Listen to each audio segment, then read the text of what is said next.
Hello YouTube, I am Ardwulf and this is a quick tutorial on how to get started in Conan Exiles.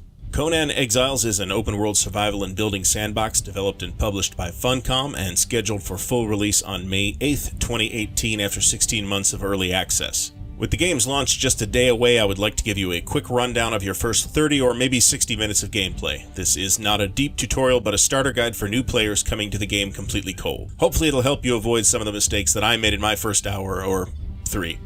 At launch, Conan Exiles will have a couple of hundred servers spread across different regions using 3 different rule sets. You can also play on a private server or even run your own, but for that you'll have to do your own research. For now, let's briefly talk about the 3 different rule sets. The first is PvE. On a PvE server, you will not be able to attack other players even by proxy using your thralls. Now, if you're totally new to Conan Exiles, you're going to ask me what a thrall is, but that's beyond the scope of this video since you won't deal with them for the first couple of hours of play. Maybe we'll be able to go into it in more detail in a later video.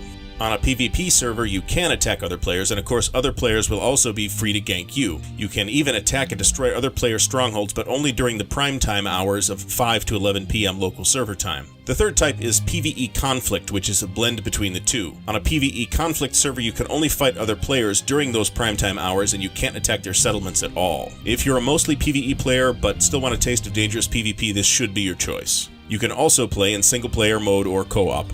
Now that you've picked your server, you can get started in the game where you start crucified in the desert. I am personally disappointed that they didn't use the Tree of Woe. This is character creation and it is mostly cosmetic except for the choice of deity. Your experience will be a little harder if you choose Crom, the Sumerian god, since he doesn't have altars or avatars, but that doesn't really come up until the mid-game, and at any rate you can choose to follow a different god by talking to NPCs in-game. Once character creation is finished, you get a cutscene that I'd rather not spoil for you, and then you're cut loose to fend for yourself in a barren desert with nothing but a loincloth, and maybe not even that depending on the nudity setting. You can interact with objects in the world by pressing the E key with your target dot on them. Do this for the weird pylon thing that'll give you a speech with some background, and then head north toward the river, more or less following the ruined road. You'll want to pick up all the loose stones, branches, and shrubbery along the way, up to about 50 of each. Just north of where you start, you'll find a note that you can read for more background along with a water skin you can pick up. This will keep you from having to worry about making a water skin for a while and give you a little more time before you need to reach the river.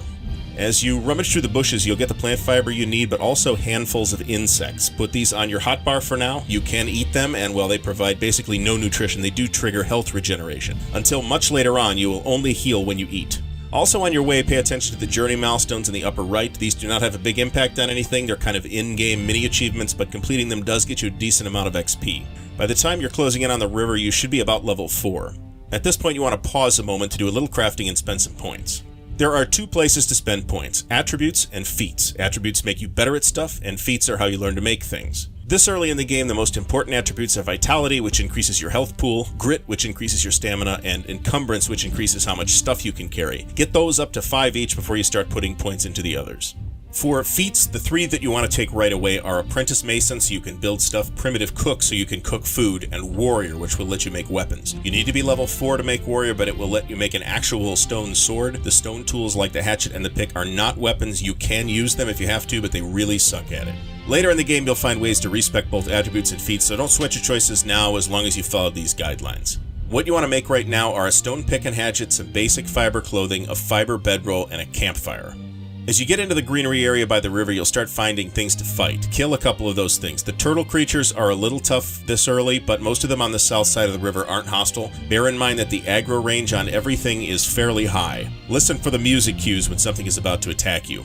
Once you kill something, eat some bugs to regen your health, loot the corpses, and then hit the corpses with your hatchet. This will give you meat and hides. Later on, you can take the corpses apart with other tools to get different resources. Do not eat the raw meat. It will make you sick, and keep it off your hotbar. We will cook it shortly. However, at this point, you are going to be running low on food and water, so head to the river and chop down 1 or 2 trees along the way. Find a fairly safe place on the shore, then wade into the water, interact with it to drink, and refill your water skin. Now place your campfire and interact with it. Put any meat you have and some wood inside and then click the play button. The fire will start churning out cooked meat and will stop burning when the cooked meat is exhausted. Place your bedroll here to create a new spawn point so you won't have to respawn back in the desert. At this point, you're watered and fed and hopefully back up to full health, so you can breathe easy for a minute, but you still need shelter and you have to find a place to build a house. Your house will be your home base, a respawn point, and a place to stay productive at night and find shelter when sandstorms hit. A sandstorm will kill an unprotected character fast, and getting killed will cause a delay, especially if you're on a server where all your stuff stays with your corpse. So you want to get building pretty quickly after you hit the river. A basic house requires 6 foundations, 6 ceiling tiles, 7 walls, a door frame, and a door. Stick with the square pieces for now, and although this sounds small, it's actually plenty of space. This will not be the last house you build, and you can get fancy later. You need stone, wood, and plant fiber to make these, but mostly stone. 525 stone, 125 wood, and about 100 plant fiber should be plenty, so get mining and wood cutting. You will not have the capacity to carry all this around, so craft the components as you go. They will weigh a lot less. So where do you build a base? You can certainly build right here, right where you are on the south side of the river, and lots of folks do on multiplayer servers. And right on the south bank is mostly pretty safe territory, but you also need to cross to the north side and head inland a bit to get the iron and coal you need to start moving up into the next tier of gear, which is going to be your first goal once your house is set up. The better place to build is north of the river, not too far from one of the streams, so that you have a water source nearby. This is more hostile territory with more and tougher hostile creatures, but you will have much better access to iron and coal. Once you've picked out your spot, you can start placing your foundations, then your walls, then your ceiling. Remember to place and interact with a new bedroll in your house so to reset your spawn point. And you'll want to build a couple of chests to store your excess stuff. From here you can start exploring and improving your base, character, and learning new recipes. You'll probably want to build some crafting tables, move to iron tools as soon as possible, and probably get started with thralls as well. There's a lot to see and do in Conan Exiles, but this will get you started and hopefully help you avoid some of the common pitfalls of the total noob. I hope this brief walkthrough has been helpful. There's a ton more I could talk about, so if you would like to see more Conan Exiles tutorials or other content, then comment down below and don't forget to leave a like and subscribe to the channel. I am Ardwulf, and I'll see you in the Exiled Lands.